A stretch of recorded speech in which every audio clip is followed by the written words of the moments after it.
क्रांतिकारी जय भीम, जय साऊ, जय ज्योती. तर मित्रांनो, तुम्हाला माहिती आहे का 10 मार्च या तारखेला काय घडलं होतं? नसेल माहीत तर व्हिडिओमध्ये शेवटपर्यंत आम्ही तुम्हाला आज माहिती देणार आहे 10 मार्च रोजी काय घडलं होतं. तर चला व्हिडिओला सुरू करूया. देशाची पहिली महिला शिक्षिका आपल्या सगळ्यांना, आपल्या भारत देशाला सोडून गेली होती. भारत देशालाच नव्हे तर या जगातून निघून गेली होती. आणि ती गेली सुद्धा दुसऱ्यांना वाचवताना. 1848चा काळ होता. त्या काळात मुलींनी शाळेत जाणं म्हणजे पाप समजत होते आणि पाप मानत होते. पण एका 17 वर्षाच्या मुलीने ठरवलं, हे पाप असेल तर हे पाप करायला मी तयार आहे. ती मुलगी म्हणजे सावित्रीबाई फुले.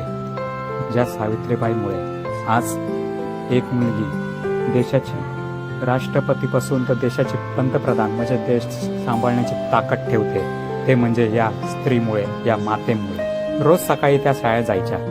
रोज रस्त्यात लोक दगड मारायचे, शेण फेकायचे, चिखल फेकायचे, शिव्या द्यायचे.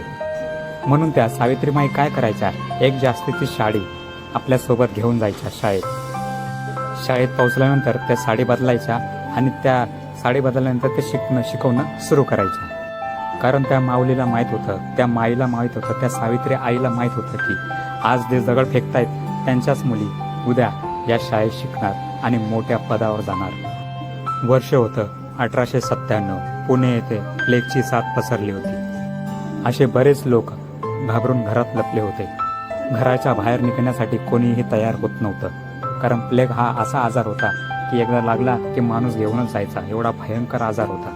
जसं प्लेग हा लय म्हणजे लय भयानक असा आजार होता. पण सावित्रीबाई लपून बसल्या नाही, त्या रस्त्यावर आल्या. सावित्रीबाई या 66 वर्षाच्या वयामध्ये रस्त्यावर प्लेगच्या साथीवाल्या रोगींना वाचवण्यासाठी रस्त्यावर आल्या. त्या स्वतः आजारी माणसांना म्हणजे ज्यांना प्लेग झालेला आहे त्याशा माणसांना खांद्यावर घेऊन दवाखान्यात नेत होत्या.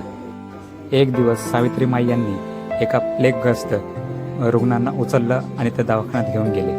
त्या मुलाला वाचवलं देखील. पण त्या मुलाला घेऊन जात असतानाच सावित्रीबाई यांना देखील प्लेगची साथ पकडली.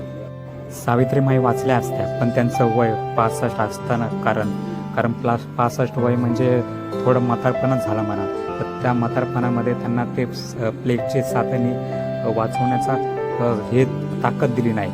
म्हणून त्या कारणास्तव सावित्रीबाई यांचा 10 मार्च 1897ला सावित्रीबाई फुले हे जग सोडून गेल्या. एका आईसारखं जगल्या, एका योद्ध्यासारखं लढल्या आणि एका संतासारखं